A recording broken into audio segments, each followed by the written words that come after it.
Assalamualaikum warahmatullahi wabarakatuh. Sebelumnya perkenalkan, nama saya Bapak Miftahul Munir, MPDI. Saya sebagai Ketua STIT di PGRI Pasuruan dan mengampu mata kuliah Pendidikan Agama Islam. Untuk hari ini saya akan membawakan materi terkait pengembangan karakter mahasiswa sebagai intelektual dan anti kekerasan.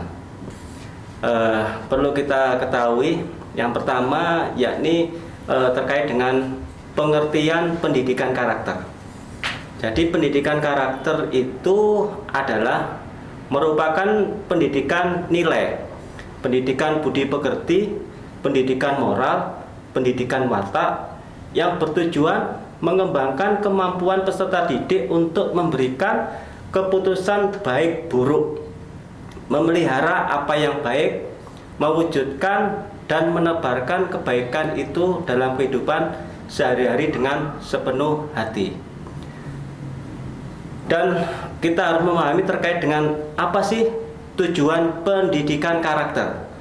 Jadi pendidikan karakter bertujuan mengembangkan nilai-nilai yang membentuk karakter bangsa yang Pancasila, yaitu ada 3, meliputi yang pertama, mengembangkan potensi peserta didik agar menjadi manusia berhati baik, berpikiran baik, dan berperilaku baik. Dan yang kedua, yaitu membangun bangsa yang berkarakter Pancasila. Terus yang ketiga, yaitu mengembangkan potensi warga negara agar memiliki sikap percaya diri, bangga pada bangsa dan negaranya, serta mencintai umat manusia.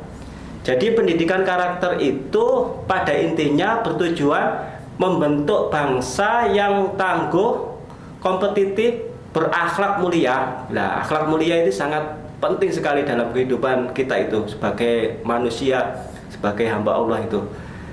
Dan bermoral, bertoleran, bergotong royong, berjiwa patriotik, berkembang dinamis, berorientasi ilmu pengetahuan dan teknologi. Yang semuanya dijiwai oleh iman dan takwa kepada Tuhan Yang Maha Esa berdasarkan Pancasila. Nah, itu adalah tujuan dari pendidikan karakter. Nah, setelah kita memahami terkait dengan tujuan pendidikan karakter, kita juga akan harus mengetahui terkait dengan apa sih fungsi pendidikan karakter. Jadi fungsi pendidikan karakter ini ada 5 item. Yang pertama, yaitu mengembangkan potensi kalbu, naluri, afektif peserta didik sebagai manusia dan warga negara yang memiliki nilai-nilai budaya dan karakter bangsa. Yang kedua, fungsinya yaitu mengembangkan kebiasaan dan perilaku peserta didik yang terpuji dan sejalan dengan nilai-nilai universal dan tradisi budaya bangsa yang religius. Nah, ini sangat perlu kita itu menanamkan budaya-budaya religius atau budaya-budaya Islami dalam kehidupan kita sehari-hari ini. Terus yang ketiga, fungsinya yakni menanamkan jiwa kepemimpinan dan tanggung jawab peserta didik sebagai generasi penerus bangsa. Nah, kita ini kan semuanya kan sebagai pemimpin diri sendiri, dan kita juga harus bertanggung jawab sebagai generasi penerus. Karena apa? Karena 20 tahun lagi Indonesia ini bergantung pada kalian semuanya. Karena nanti ada regulasi yang muda akan menggantikan yang tua. Terus yang keempat, yakni fungsi pendidikan karakter itu mengembangkan kemampuan peserta didik menjadi manusia yang mandiri, kreatif, berwawasan kebangsaan. Itu yang keempat. Yang kelima, mengembangkan lingkungan kehidupan sekolah sebagai lingkungan belajar yang aman, jujur, penuh kreativitas dan persahabatan, serta dengan rasa kebangsaan yang tinggi dan penuh kekuatan. Jadi 5 karakter ini ya harus fungsinya harus kita pahami untuk mewujudkan pendidikan karakter. Terus selanjutnya, ini yang perlu kita pahami lagi. Jadi di dalam pendidikan karakter itu ada 18 nilai pembentukan karakter yang harus dimiliki dan harus dilaksanakan setiap peserta didik. Nah, karena 18 ini harus terlaksana semuanya tanpa terkecuali. Nah, yang pertama, dalam nilai-nilai pembentukan karakter itu betul yang namanya religius. Nah, religius ini memang harus kita lakukan dalam kehidupan kita sehari-hari. Kita harus melakukan kehidupan sehari-hari ini dengan cara Islami. Cara Islami, contohnya juga kita perlu senyum sapa, atau kita perlu bekerja sama, kita perlu membantu orang lain, kita juga perlu untuk mensiarkan Islam dengan budaya-budaya Islami yang bisa kita lakukan di dalam kehidupan sehari-hari. Jadi istilahnya nilai pembentukan karakter ini harus kita lakukan, yaitu religius. Itu harus kita tanamkan. Nah, terus yang kedua ini juga sangat penting sekali. Kita ini harus dilatih dengan jujur. Karena jujur ini adalah tonggak kita bisa menjadikan orang yang sukses itu adalah jujur. Karena apa? Kalau tanpa ada kejujuran itu juga akan fatal. Jadi jujur ini sangat penting sekali untuk pembentukan karakter. Karena jujur ini istilahnya tolak ukur yang harus dipegang setiap individu manusia. Terus yang ketiga, yaitu nilai pembentukan karakter itu juga menanamkan hal-hal yang sifatnya adalah toleransi. Dari toleransi ini juga sangat perlu sekali, karena kita sebagai makhluk sosial, jadi kita juga harus menanamkan hal-hal yang sifatnya adalah toleransi. Kita harus menghargai sesama orang, kita juga harus menghargai sesama teman, kita juga harus menghargai lain agama. Itu diwujudkan di dalam toleransi. Insya Allah kalau kita toleransi di dalam hal kehidupan sehari-hari, itu akan membawakan kehidupan ini menjadi yang lebih baik dan lebih bermanfaat. Nah, yang keempat yaitu nilai pembentukan pendidikan karakter itu. Yang keempat adalah disiplin. Nah, disiplin ini juga sangat penting sekali. Kita ini harus disiplin, mulai dari kegiatan kita, mulai dari bangun tidur sampai tidur pagi, kita harus menanamkan kedisiplinan. Karena apa? Islam sendiri itu juga mengajarkan kedisiplinan. Contohnya, kita melakukan sholat duhur, itu ya ada waktunya sendiri. Tidak boleh sholat duhur itu dilakukan pada malam hari, karena itu sudah melanggar aturan syariat. Karena kita di dalam Islam sendiri itu sudah dituntut untuk melakukan kedisiplinan. Dalam kehidupan kita sehari-hari, kita juga menanamkan kedisiplinan. Karena kedisiplinan ini harus kita latih dan sangat perlu sekali di dalam kehidupan sehari-hari untuk menanamkan kedisiplinan. Nah, kelima adalah nilai pembentukan pendidikan karakter. Yang kelima adalah kerja keras. Nah, kerja keras ini ya harus diimbangi dengan keikhlasan. Kita juga harus selalu bekerja keras. Karena apa? Kerja keras ini harus sesuatu motivasi agar kita itu menjadikan apa yang kita lakukan dan apa yang kita kerjakan itu menjadi selesai. Karena orang ini dituntut harus kerja keras. Karena apa? Karena semua orang ini pasti punya beban dan punya kewajiban.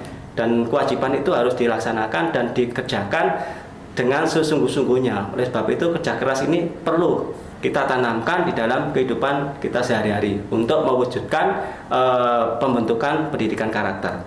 Dan yang keenam itu adalah pembentukan karakter bisa terbentuk dengan kreatif. Kita juga kreatif. Istilahnya kita harus punya ide-ide. Jadi kreatif di dalam hidup kita itu harus kreatif. Kita harus mempunyai ide-ide yang cemerlang istilahnya. Kalau orang itu dikatakan kreatif, biasanya banyak ide-ide yang tumbuh di dalam di pikiran dan dilaksanakan. Kalau orang itu kurang kreatif, biasanya itu cenderung diem. Tapi kalau orang itu kreatif, itu bisa mengembangkan keilmuannya. Oleh sebab itu di dalam pembentukan karakter ini perlu yang namanya kreatif. Karena apa? Karena di dalam kehidupan kita itu perlu kita mengembangkan diri, perlu mengembangkan pikiran, dan perlu mengembangkan cita-cita kita. Itu yang ketujuh. Nah, yang ketujuh ini dalam pembentukan karakter itu perlu mandiri. Jadi kita mandiri di dalam semua hal itu juga kita harus lakukan dengan cara mandiri. Ya, kita ibaratkan, contohkan pada waktu kita dapat tugas kuliah yang diberikan pada dosen ke kita. Nah, kita kan juga dituntut mandiri. Dituntut mandiri dalam artian kita harus mengerjakan sendiri. Contohnya kayak biasanya di perkuliahan itu ada tugas akhir. Lah, tugas akhir itu kan namanya skripsi. Lah, itu kan juga harus kita kerjakan secara mandiri. Kita juga harus mempunyai jiwa mandiri.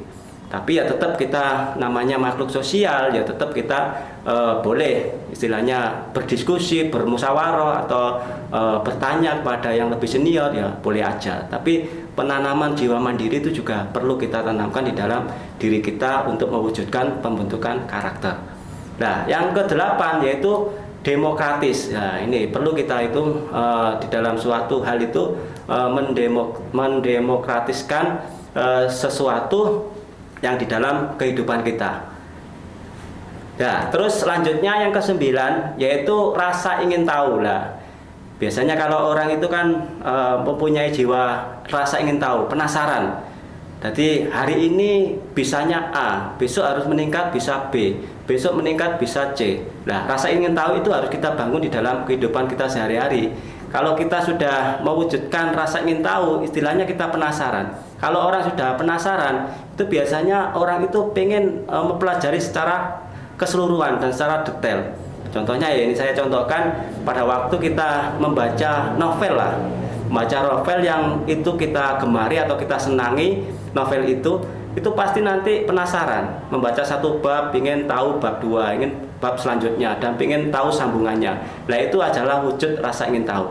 Dan itu bisa diwujudkan di dalam pendidikan. Kalau kita sudah menginginkan keinginan rasa tahu itu tinggi, biasanya kita itu nggak cukup kuliah di S1 aja, tapi bisa dilanjutkan di S2, nggak cukup di S2, bisa dilanjutkan ke S3, karena rasa ingin tahu itu adalah sangat perlu sekali di dalam penanaman pendidikan karakter. Nah, yang ke-10 itu adalah semangat kebangsaan. Nah, semangat kebangsaan ini juga perlu karena kita sebagai rakyat Indonesia, jadi kita juga harus menjaga nama, kita juga harus bersemangat untuk berprestasi, dan kita juga bersemangat untuk mengangkat harkat martabat negara Indonesia ini menjadi negara yang maju dan negara yang makmur, dan ekonominya juga negara yang ekonominya mapan dan ekonominya tidak terpuruk ya. Terus yang ke-11 yaitu adalah cinta tanah air. Nah, cinta tanah air ini ya perlu. Karena apa? Itu adalah salah satu mewujudkan pendidikan karakter. Kita juga harus cinta tanah air. Cinta tanah air berarti kita harus sebagai rakyat Indonesia ya, harus mencintai negara Indonesia. Jadi produk-produk Indonesia itu ya harus kita dukung. Mulai produk pendidikannya, mulai dari ekonominya, mulai dari hal-hal yang lain, kita tetap harus mencintai Indonesia dan tanah air ini. Terus yang ke-12 yaitu menghargai prestasi. Jadi menghargai prestasi itu juga sangat perlu di dalam mewujudkan pendidikan karakter. Terus yang ke-13 yaitu bersahabat atau komunikatif. Yang ke-14 yaitu cinta damai. Kita itu rakyat Indonesia, jadi harus mencintai kedamaian, tidak selalu membuat onar atau kegaduhan atau kerusuhan. Jadi istilahnya cinta damai itu perlu kita wujudkan di dalam kehidupan sehari-hari, karena cinta damai ini bisa mewujudkan kita itu menjadi orang yang berkarakter baik. Terus yang ke-15 gemar membaca. Nah, kenapa sih kita itu selalu digembor-gemborkan kita di dalam dunia pendidikan itu harus gemar membaca? Contohnya Iqra itu ya, bacalah. Pertama kali kita itu kan membaca. Biasanya kalau sudah membaca itu kan langkah selanjutnya kita memahami. Oleh sebab itu membaca itu sangat perlu sekali. Contohnya sama ya, kita itu sebelumnya itu tidak tahu menjadi tahu, itu kan berarti kita harus melalui proses membaca. Tanpa membaca kita juga tidak akan tahu. Oleh sebab itu, gemar membaca itu adalah salah satu untuk pembentukan karakter, itu juga salah satunya adalah gemar membaca. Karena semuanya itu harus kita lakukan dan harus kita biasakan untuk membaca. Nah, minimal lah kalau kita targetkan satu hari itu membaca, kalau bisa ya bisa sampai 2 sampai 4 jam untuk membaca terkait dengan ilmu pengetahuan. Ya, itu kita istiqomahkan, insya Allah kalau kita sudah gemar membaca, itu nanti juga banyak ilmu pengetahuan yang masuk ke dalam pikiran kita dan bisa kita aplikasikan di dalam kehidupan sehari-hari. Terus yang ke-16 yaitu pendidikan karakter itu adalah peduli lingkungan. Nah, ini juga perlu peduli lingkungan. Kalau kita peduli lingkungan itu kan juga yang biasanya kalau lingkungan bersih, indah, itu kan juga kita bisa menjadikan kita ini adalah nyaman di situ. Dan juga peduli lingkungan itu ya seumpama kita di lingkungan yang kurang baik atau lingkungan yang banyak kegaduhan, ya kita juga akan bisa mewarnai gimana lingkungan itu menjadi lingkungan yang baik. Nah, itu ya otomatis kita tanamkan budaya-budaya Islami yang kuat di situ, biar lingkungan itu menjadi lingkungan yang baik. Karena apa? Lingkungan itu juga sangat penting sekali. Nah, selain kebersihan, selain kenyamanan, juga kerusuhan itu juga perlu kita arahkan menjadi hal yang baik di dalam lingkungan. Karena apa? Lingkungan itu juga sangat berpengaruh di dalam kehidupan kita. Kalau kita ditempatkan di lingkungan yang baik, insya Allah kita juga jadi yang baik. Terus yang ke-17 yaitu pembentukannya melalui peduli sosial. Nah, peduli sosial ini ya juga kita perlu. Karena apa? Kita ini tidak bisa hidup sendiri, itu tidak bisa. Karena apa? Apapun kita ini ya butuh yang namanya orang lain. Contohnya aja kita mau makan gitu ya, itu kita nasinya aja gitu, yang nanam siapa? Petani. Kita butuh orang lain. Oleh sebab itu kita jangan menjadi manusia yang individu, tapi jadilah manusia yang bersosial, saling membantu, saling memaafkan bila ada kesalahan, saling tolong menolong bila kita itu dihadapkan di lingkungan yang masyarakat atau di lingkungan kampus ini, ya juga perlu kita itu peduli dengan sosial atau terhadap lingkungan sekitar kita. Itu yang 17. Ya, ini yang terakhir. Yang terakhir itu adalah tanggung jawab. Nah, ini penting sekali. Karena apa? Sebagai manusia ini tetap dia harus mempertanggungjawabnya atas perbuatan baik buruknya, itu tetap adalah tanggung jawab kita sendiri. Oleh sebab itu, tanggung jawab ini adalah salah satu pembentukan karakter. Kalau kita sudah menanamkan hal-hal yang bertanggung jawab pada diri kita, insya Allah pendidikan karakter di dalam diri kita akan terwujud. Jadi 18 item itu harus terpenuhi. Kalau tidak terpenuhi salah satu, itu juga kacau. Karena apa? Untuk pembentukan karakter itu 18 item itu harus kita laksanakan dan kita terapkan dan kita amalkan di dalam kehidupan sehari-hari. Insya Allah itu nanti juga akan membentuk kita karakter yang baik, karakter yang berakhlak, dan karakter yang baik juga di dalam perbuatan kita. Ya, next Lanjutnya yaitu terkait dengan pengembangan karakter mahasiswa sebagai intelektual. Nah, karena mahasiswa ini memang dituntut harus berintelektual. Jadi pemikirannya itu istilahnya masa peralihan ya. Mulai dari SMA menuju ke universitas. Otomatis harus banyak tuntutan. Karena mahasiswa itu juga beda dengan waktu studi di SMA atau di perguruan tinggi ini adalah sudah dikatakan mahasiswa. Nah, salah satu pengembangan karakter mahasiswa sebagai intelektual ini yang pertama yaitu mewujudkan Tridharma perguruan tinggi. Apa sih Tridharma perguruan tinggi? Jadi tri itu kan 3. Nah, berarti 3 hal ini harus kita wujudkan. Yang pertama yaitu pengajaran. Nah, pengajaran ini adalah salah satu adalah Tridharma perguruan tinggi. Jadi dalam hal pengajaran ini harus kita lakukan. Karena tugas seorang mahasiswa pun juga harus melakukan pengajaran. Jadi istilahnya memang ada di perguruan tinggi ada dosen dan mahasiswa. Dan antara dosen dan mahasiswa ini harus melakukan sebuah pengajaran. Harus ada transfer keilmuan. Nah, pengajaran itu harus kita lakukan di dalam pembentukan intelektual. Terus yang kedua yaitu penelitian. Nah, penelitian ini harus kita lakukan. Karena apa? Seorang mahasiswa pun juga dituntut untuk bisa melakukan penelitian. Apapun bentuknya, apapun tugasnya, itu juga seorang mahasiswa juga dituntut harus bisa melakukan penelitian di dalam peningkatan intelektual. Itu yang kedua, penelitian ini harus kita lakukan meskipun itu sebagai mahasiswa, bahkan kalau dosen itu sudah suatu kewajiban melakukan penelitian itu. Itu yang ketiga, yaitu pengabdian masyarakat. Nah, apa sih pengabdian masyarakat itu?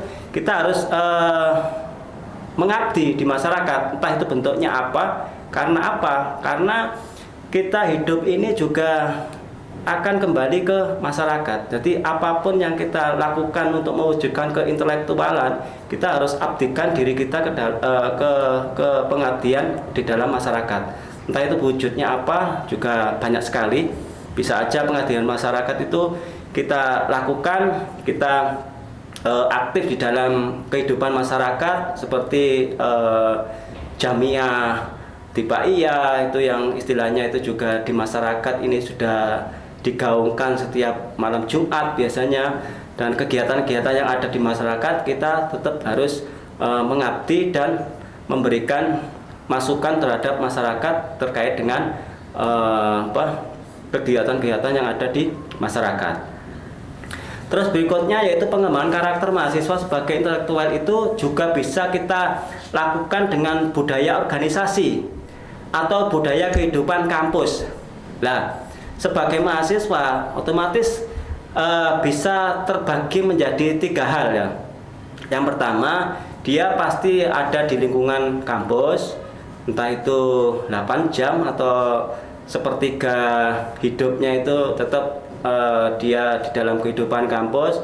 Terus juga dia di masyarakat. Yang jelas kalau di kampus kan ya nggak mungkin 24 jam di kampus, tapi yang jelas dia juga harus membudayakan kehidupan di kampus dan juga membudayakan kehidupan di masyarakat dan juga di keluarga. Jadi ketiga hal lingkungan ini pasti akan dialami seorang mahasiswa itu di dalam budaya kesehariannya, termasuk budaya kehidupan di kampus.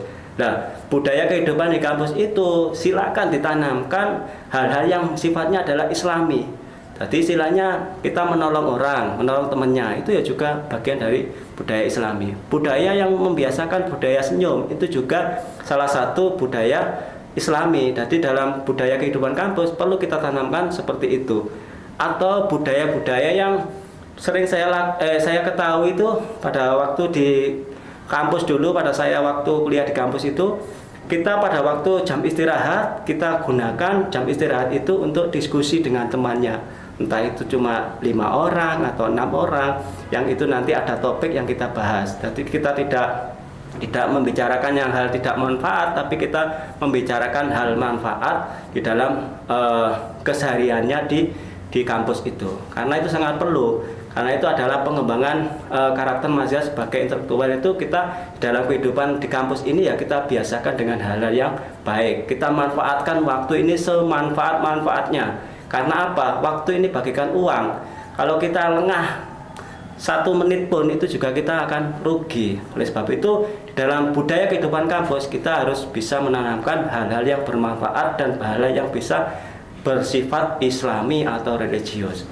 Terus yang ketiga yaitu terkait dengan kegiatan kemahasiswaan. Nah, ini terkait dengan kegiatan mahasiswaan, saya pikir kalau di kampus Uniwara ini ya dan STIT PGRI Pasuruan ini kegiatan kemahasiswaan itu sangat banyak sekali di sini. Contohnya ya, kalau di Uniwara ini mesti ada himpunan mahasiswa HMPS, himpunan mahasiswa program studi, entah itu program studi PAI atau program studi matematika atau program studi bahasa Indonesia atau bahasa Inggris, itu pasti ada kegiatan kemahasiswaan. Dan kegiatan kemahasiswaan itu pasti mempunyai program kerja. Nah, program kerja ini juga sangat banyak sekali, itu harus kita lakukan. Nah, itu untuk mewujudkan keintelektualan itu seorang mahasiswa itu juga harus aktif di dalam kegiatan kemahasiswaan. Karena apa? Karena itu adalah untuk membantu segi soft skill kita untuk di dalam pengetahuan. Jadi kita harus juga aktif di dalam kegiatan kemahasiswaan.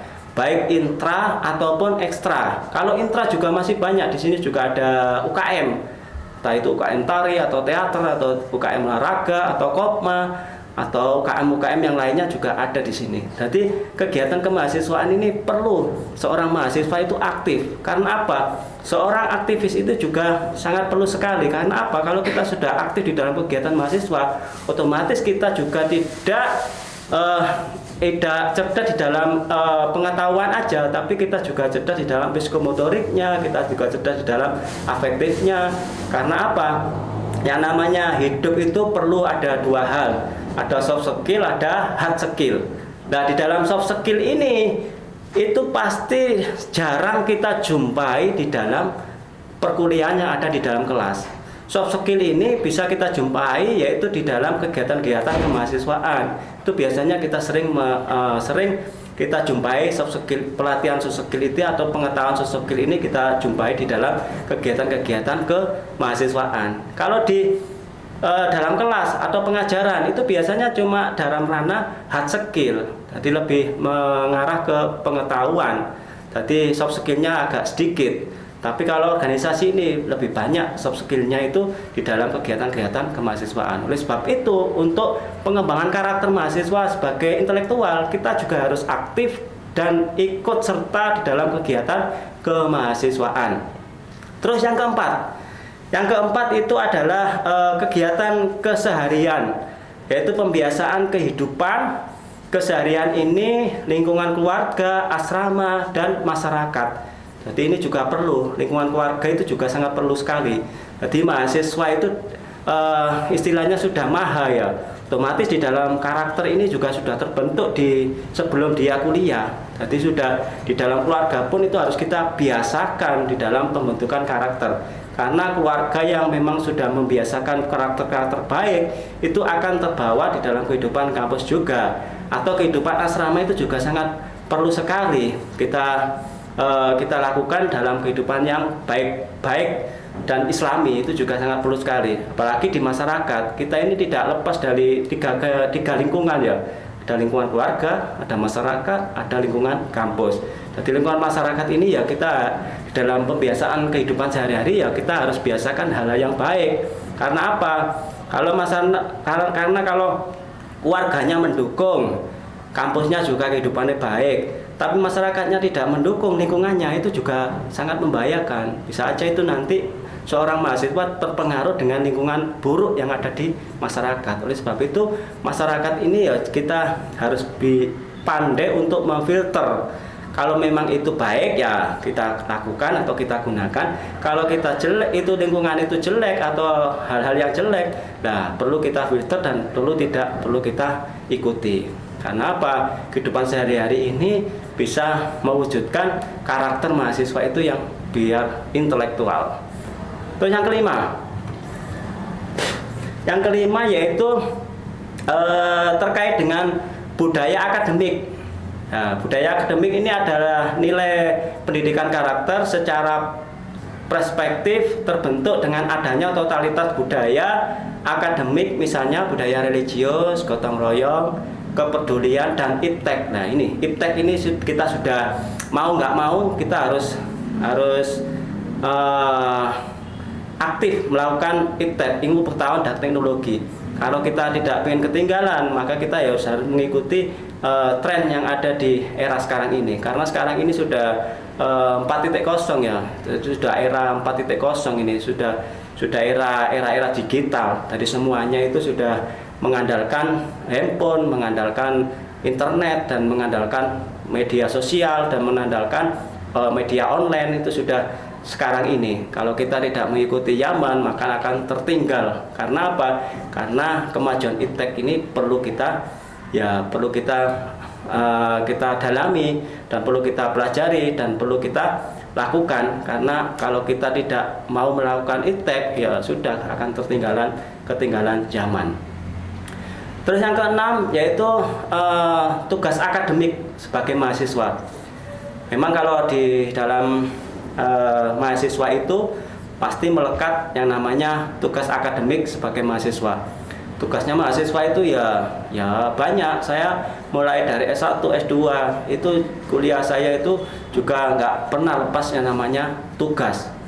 Ada tugas individu, ada tugas kelompok, juga ada tugas yang sifatnya itu dipresentasikan, ada yang tugas itu sifatnya harus dikerjakan sendiri. Nah, itu pasti di dalam mahasiswa itu tidak lepas dari tugas-tugas untuk mewujudkan keintelektualan. Insya Allah kalau tugas ini dikerjakan sendiri, insya Allah mahasiswa itu juga akan pengetahuannya lebih banyak daripada tugas itu dikerjakan temannya atau nyontoh temannya, itu juga akan berefek buruk. Kalau tugas ini dikerjakan sendiri, insya Allah itu juga akan melatih diri kita ini menjadi terampil dan melatih kita ini menjadi berpikiran yang intelektual. Soalnya saya juga sering menjumpai di kampus itu yang memang dari pertama kali masuk kampus itu dia sudah tekun, rajin, diberi tugas apapun dia tetap kerjakan, seberat apapun tugasnya dia kerjakan. Nah, itu saya bisa membedakan anak yang model seperti itu nanti pasti pada waktu mengerjakan skripsi tidak akan kesulitan. Tapi kalau tugas itu sudah temannya yang ngerjakan, biasanya itu kesulitan. Kalau pada waktu skripsi dia bingung cara ngutip itu seperti apa, membuat latar belakang yang bagus seperti apa. Karena apa? Sebenarnya skripsi itu sudah diajarkan pada waktu awal kita kuliah. Semester 1 itu sudah tugasnya kita itu yaitu membuat makalah. Nah, makalah itu kan kalau kita ngerjakan sendiri, kita ngutip sendiri, kita cari buku sendiri, dan kita ketik sendiri, insya Allah itu sudah terlatih pada saat kita melakukan pengerjaan skripsi. Nah, ini yang terakhir, yaitu yang poin 7 terkait dengan pengembangan intelektual terhadap mahasiswa. Itu sangat perlu sekali, yaitu melalui program kreativitas mahasiswa. Nah, ini sangat ngetren sekali di dalam era sekarang ini. Karena era sekarang ini yaitu era kurikulumnya yaitu kurikulum MBKM, kurikulum Merdeka Belajar, Kampus Merdeka. Jadi di dalam kurikulum MBKM ini adalah program kreativitas mahasiswa ini sangat mendukung sekali terhadap kurikulum MBKM. Apa sih yang soalnya apa? Di dalam PKM ini program kreativitas mahasiswa ini merupakan salah satu wujud implementasi Tridharma perguruan tinggi yang diluncurkan oleh Dirjen Diktiristek pada tahun 2022 di bawah pengelolaan Belmawa, merupakan salah satu upaya untuk menumbuhkan, mewadahi, dan mewujudkan ide kreatif serta inovatif mahasiswa. Nah, PKM ini yang dikatakan program kreativitas mahasiswa ini memberikan dampak terhadap peningkatan prestasi mahasiswa dan prestasi perguruan tinggi dalam memperingatan Kementerian Pendidikan, Kebudayaan, Ristek, dan Teknologi. Memang sudah mulai tahun 2020 dan 2021 kemarin itu memang kurikulum di dalam pendidikan itu sudah menanamkan kurikulum MBKM, kurikulum Merdeka Belajar, Kampus Merdeka. Jadi di dalam kurikulum yang ada di perguruan tinggi itu kan ada 8 semester. Nah, 8 semester itu nanti ada 1 semester itu boleh lintas prodi, tapi masih dalam naungan satu kampus. Boleh lintas prodi tapi dalam naungan satu kampus, itu 1 semester. Dan juga nanti ada 2 semester itu nanti boleh lintas perguruan tinggi, boleh di perguruan tinggi lain. Contohnya saya mau kuliah di Uniwara. Nah, MBKM-nya ini boleh nanti 2 semester ini program di luar Uniwara, di kampus luar. Entah itu nanti pemrogramannya itu bisa melalui pertukaran pelajar. Jadi nanti yang di kampus lain itu masuk ke Uniwara keluar ke sana yang namanya pertukar ya, berarti kan bertukar. Mahasiswa sana ke sini, mahasiswa sini ke sana, pertukaran pelajar. Atau bisa magang. Magang itu ya bisa aja magang itu nanti kalau memang jurusannya PAI atau jurusannya pendidikan, magangnya itu di dunia pendidikan, ya bisa aja. Terus juga bisa aja magang itu nanti dilakukan di dunia industri, atau magang itu bisa dilakukan di dunia kewirausahaan. Nah, terus juga selain pertukaran pelajar, selain magang, juga ada proyek desa. Di proyek desa, jadi istilahnya nanti mahasiswa itu boleh. Jadi nanti kita di dalam kurikulum Merdeka Belajar ini boleh kita itu bebas di dalam 2 semester itu memogram mata kuliah itu, entah itu pertukaran pelajar atau itu terkait dengan magang atau proyek desa atau lainnya. Pokoknya ada 8 item yang boleh mahasiswa itu bebas untuk memilihnya. Nah, oleh sebab itu di dalam mewujudkan intelektual ini, maka di dalam program PKM ini, program kreativitas mahasiswa ini, mahasiswa itu nanti dituntut untuk membuat proposal. Jadi istilahnya kalian nanti jangan kaget kalau nanti di pelaksanaan perkuliahan itu mahasiswa ini dituntut untuk membuat proposal yang itu mengarah ke program kreatif mahasiswa. Entah itu nanti programnya ya terserah, atau programnya itu menjadikan sampah ini menjadi pupuk organik, atau menjadikan pupuk yang bisa untuk memupuk tanaman. Itu kan bisa kita teliti lewat program PKM ini. Maka memang mahasiswa itu nanti dituntut untuk kreatif di dalam program-program yang didanai oleh pemerintah ini. Nah, oleh sebab itu di dalam program PKM ini itu tergantung mahasiswanya. Kalau mahasiswanya inginnya meneliti atau PKM-nya itu terkait dengan penelitian atau riset, yaitu terkait dengan ini ya, kayak enceng gondok itu loh. Enceng gondok ini diteliti dan dikelola, akhirnya bisa untuk pengobatan penyakit kanker. Nah, itu ya bisa aja itu nanti bisa kita lakukan di dalam PKM. Karena apa? PKM sendiri itu perlu seorang mahasiswa itu untuk mendukung program MBKM ini, seorang mahasiswa itu harus membuat proposal PKM ini, yang itu nanti juga akan dihargai. Hasil PKM-nya itu akan dihargai sebagai konversi yang ada di SKS perkuliahan. Jadi SKS itu nanti ada konversinya sendiri. Di istilahnya nanti mulai buat laporan itu berapa SKS, mulai finishing laporan itu juga ada nanti SKS. Istilahnya nanti hasil dari PKM ini juga akan dikonversi menjadi SKS perkuliahan, itu juga akan dihargai. Dan yang jelas di dalam PKM ini ya didanai oleh pemerintah. Oleh sebab itu memang ini di dalam PKM ini harus melibatkan unsur dosen juga.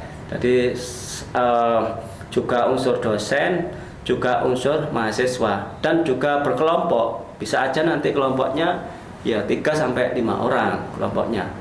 Nah, oleh sebab itu di dalam PKM ini ya, di dalam ini ada Mendikbud Ristek juga telah mengeluarkan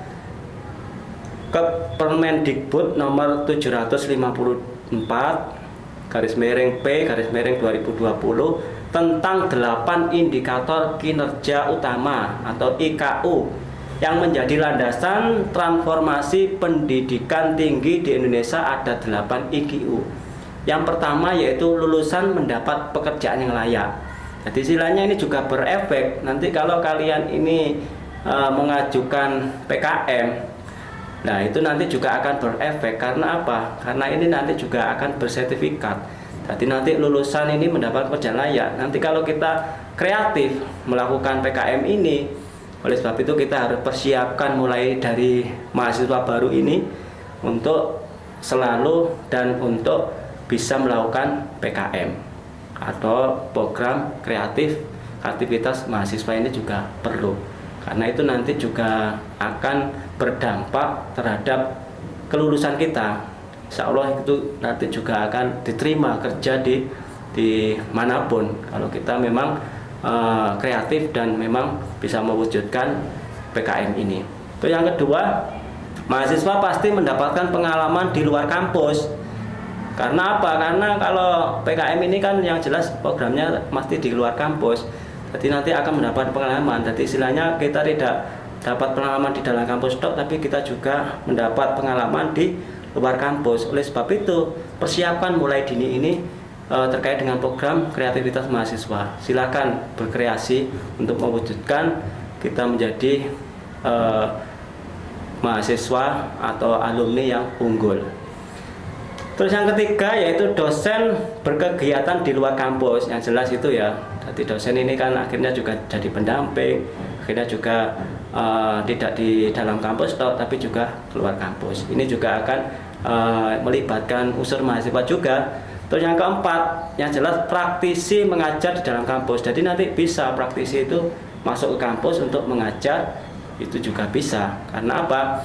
Karena itulah kegiatan program-program yang mendukung MBKM ini yang digagas, yaitu terkait dengan PKM ini pasti juga banyak pengalaman ditemukan di situ. Itu yang kelima, hasil kerja dosen digunakan oleh masyarakat. Jadi istilahnya apapun yang dilakukan mahasiswa, apapun hasil penelitian atau riset mahasiswa ataupun dosen itu akan dimanfaatkan oleh masyarakat. Jadi istilahnya memang sesuatu yang bermanfaat itu ya harus dimanfaatkan oleh banyak orang. Jadi tidak untuk kita sendiri atau untuk lingkungan di kampus saja, tapi bisa dimanfaatkan oleh masyarakat luar. Nah, itu kan hebatnya kalau kita itu aktif di dalam PKM atau program kreativitas mahasiswa ini. Terus yang keenam, program studi bekerjasama dengan mitra kelas dunia. Jadi istilahnya kita juga melakukan kerjasama, karena apa ya? Yang namanya bentuk kerjasama itu kan juga saling di dalam kerjasama ini yang jelas kan saling menguntungkan. Kalau tidak menguntungkan berarti bukan namanya kerjasama. Jadi istilahnya di dalam kampus ini ya juga harus ada mitra kerjasama di luar kampus ini. Yang jelas yaitu ya saling menguntungkan terkait dengan program-programnya itu. Jadi memang sangat perlu. Terus yang ketujuh, kelas yang kolaboratif dan partisipan. Terus yang kedelapan yaitu program studi berstandar internasional. Nah, ini adalah 8 indikator kinerja utama di dalam PKM itu. Next. Nah, terusnya yaitu kriteria program kreativitas mahasiswa. Ini ada yang pertama yaitu ada PKM riset ekstrak yang biasanya disingkat PKM itu RE. Terus juga ada PKM riset sosial humaniora. Terus ada PKM kewirausahaan. Terus ada PKM pengabdian kepada masyarakat. Ada PKM penerapan iptek, ada PKM karsa cipta, terus ada PKM karya inovatif, dan juga ada PKM video gagasan konstruktif, dan ada PKM gagasan futuristik tertulis. Yang terakhir adalah PKM artikel ilmiah. Itu adalah kriteria nanti lebih detailnya dan lebih bisa memahami, nanti juga ada panduan terkait dengan program kreatif mahasiswa ini. Nanti silakan dibaca. Kalau ingin tahu filenya nanti bisa meminta ke saya atau japri ke saya, nanti saya kasih terkait dengan pedoman PKM ini. Terus ada terkait dengan karakteristik umum. Jadi PKM ini adalah bidang kegiatan PKM ini melatih mahasiswa agar mampu menghadirkan solusi ke tengah-tengah permasalahan yang dihadapi oleh pemerintah, masyarakat, atau dunia kerja, atau industri, sehingga kehidupan berbangsa dan bernegara melangkah ke arah yang lebih baik. Atau pelaksanaan PKM ini bila dilihat dari prosesnya, mulai dari penyusunan proposal, ya ini ya. Hati mahasiswa itu nanti akan dituntut di dalam kegiatan PKM atau program kreatif mahasiswa ini jelas harus menyiapkan proposal dengan ide-idenya, terserah idenya. Tadi kan sudah saya sebutkan kriterianya, entah itu pengennya di dalam dunia wirausaha ya silakan nanti menyusun proposal yang terkait dengan dunia kewirausahaan, atau terkait dengan pengabdian masyarakat, silakan pengabdian masyarakat apa, atau mendirikan penyuluhan terkait dengan dampak narkoba atau apa ya terserah, itu nanti mahasiswa itu harus kreatif untuk mengembangkan itu, membuat proposal. Terus proposal itu nanti diajukan, otomatis juga nanti pengajuan itu juga ada melalui operator ya, melalui sistem yang itu nanti juga diupload ke Kemenristek sana. Terus juga didanai ya, jelas itu nanti program itu dapat uang. Oleh sebab itu kita sudah dapat ilmu juga didanai lah, enak kan? Berarti enak, memang program ini PKM ini harus kita gencarkan, dan harus seorang mahasiswa kreatif di dalam pengembangan program kreativitas mahasiswa ini. Terus pelaksanaan program, terus laporan kemajuannya dinilai melalui penilai kemajuan pelaksanaan PKM, terus penyusunan laporan akhir sampai dengan PIMNAS. Nah, ini laporan akhir juga harus disusun. Nah, itu lanjutnya itu yang terkait dengan pengembangan karakter mahasiswa sebagai intelektual. Kalau yang berikutnya ini adalah pengembangan karakter mahasiswa sebagai anti kekerasan. Nah, ini anti kekerasan ini kan nggak boleh, anti kekerasan ini. Jadi istilahnya kita itu harus tidak boleh kita radikal, itu nggak boleh, karena apa, di dalam Islam itu tidak memperbolehkan kita itu radikal, itu nggak boleh, ekstrim itu nggak boleh. Nah, pengembangan karakter mahasiswa sebagai anti kekerasan ini yang pertama ini, kita memang harus proaktif dalam menyebarluaskan paham keagamaan anti kekerasan, paham yang menyejukkan, paham keagamaan yang dapat merangkul semua umat. Jadi kita memang harus seorang istilahnya apa ya, memang sekarang sudah zamannya digital, yang namanya orang dakwah itu ya tidak harus langsung ketemu face to face. Itu kita kan juga bisa dakwah melalui medsos, atau kita sering membuat konten-konten YouTube yang itu isinya adalah menyejukkan terkait dengan kekerasan, atau hal-hal yang menyejukkan bahwa Islam itu termasuk Islam yang rahmatan lil alamin. Oleh sebab itu orang itu akan memahami Islam itu ternyata rahmatan lil alamin. Jadi istilahnya kita harus proaktif. Jadi memang kita itu kalau orang yang dikatakan alim alamah ya, kalau kita tidak proaktif ya, maka kita akan tersaingi orang-orang yang tidak benar itu. Oleh sebab itu bagi orang yang alim yaitu ya perlu kita proaktif di dalam dunia medsos. Karena apa? Orang itu nanti akan terpengaruh menjadi hal yang baik dengan melalui dakwah-dakwah yang ada di medsos itu. Karena apa? Sangat perlu sekali proaktif itu. Terus yang kedua, yaitu proaktif menyebarkan dakwah di konten medsos tentang keagamaan. Nah, ini juga perlu, malah nih kalau punya Facebook, terus punya Instagram dan media-media lain atau YouTube, itu silakan disebarkan hal-hal dakwah yang terkait dengan keagamaan yang baik, keagamaan yang memang benar-benar, dan keagamaan yang memang tidak radikal. Itu juga kita harus aktif dalam menyebarkan konten itu. Terus yang ketiga, yaitu kita bareng-bareng mampu tampil menjadi aktor. Jadi kita mulai dari diri kita sendiri. Memang kita dalam istilahnya dalam untuk pengembangan anti kekerasan ini ya, kita mulai dari diri kita sendiri. Kita mengajak teman kita yang dekat, yang jauh, itu menjadikan kita orang yang benar-benar bisa menjadi aktor, menjadi pengaruh yang baik, biar kita tidak terjerumus dalam hal kekerasan atau radikal ini. Terus yang berikutnya yaitu adalah toleransi beragama. Nah, ini maka kita harus menghormati sesama agama lain, ya harus kita hormati. Karena apa? Toleransi antar beragama ini juga sangat perlu sekali. Kita itu sebagai makhluk sosial ini ya memang harus menciptakan kerukunan hidup, bukan permusuhan, tapi kerukunan hidup itu harus kita ciptakan. Maka toleransi beragama itu juga sangat perlu sekali dalam kehidupan kita. Terus yang kelima, yaitu hedoisme atau instan. Nah, hedoisme itu juga perlu. Jadi kita kalau instan itu ya, saya ibaratkan kita itu memang mencari ilmu itu ya harus bersusah payah. Jadi tidak instan, nggak terus ujuk-ujuk gitu. Jadi kita harus melalui proses yang panjang. Yang namanya orang mencari ilmu itu kan ya juga harus berakit-rakit ke hulu kan, bersusah-susah dulu, gak terus moro-moro instan. Nah, contohnya hedoisme atau instan ini juga pada waktu kita lakukan di dalam dunia perkuliahan ini. Kalau kita ngerjakan makalah ya, ngerjakan tugas dari dosen, kalau kita benar-benar kita sungguh-sungguh kita kerjakan, itu nanti insya Allah juga akan berdampak pada diri kita. Tapi kalau kita kerjakan dengan cara instan, contohnya copy paste, yang satu menit atau 2 menit sudah selesai, yang dikatakan instan itu juga akan berefek pada kita. Oleh sebab itu hal-hal yang instan ini juga perlu kita hindari.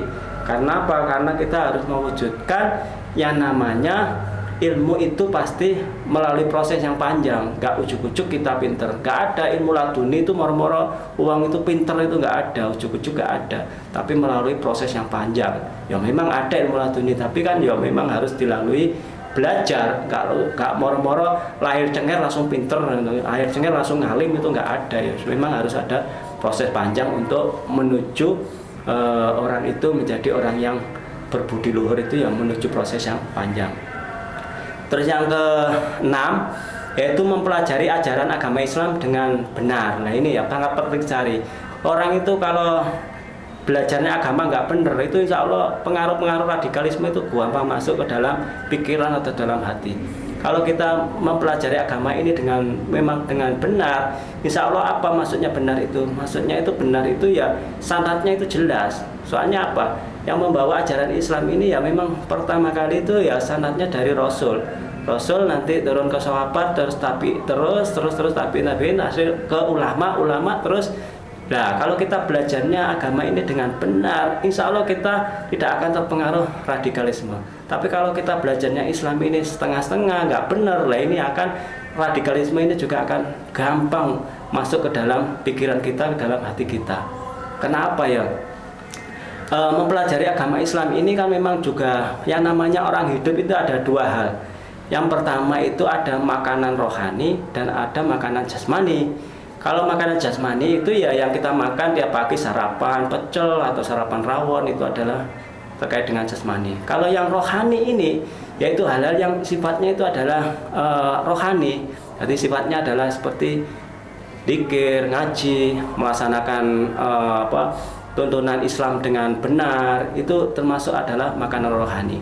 Jadi di dalam hidup kita itu perlu 2 hal, yaitu makanan rohani dan makanan jasmani. Kalau kita pengen rohaninya baik ya, kita harus meningkatkan ajaran-ajaran Islam ini dengan hal-hal yang kesehariannya. Ya, kita lakukan kesunahan, kita sering puasa, itu juga termasuk dari makanan kerohanian, karena kita butuh yang namanya itu. Dan yang terakhir, yang ketujuh adalah pemberdayaan budaya religius untuk penguatan komitmen kebangsaan. Tema budaya religius itu perlu kita tanamkan, karena kalau kita sudah berbudaya, sudah terbiasa, insya Allah itu ya, insya Allah nanti kita kalau sudah membiasakan karakter baik, ya insya Allah kita akan menjadi orang yang berakhlakul karimah. Itu yang bisa saya sampaikan terkait dengan topik hari ini, yaitu terkait dengan pengembangan karakter mahasiswa sebagai intelektual dan anti kekerasan. Terima kasih dari saya, sekian. Wassalamualaikum warahmatullahi wabarakatuh.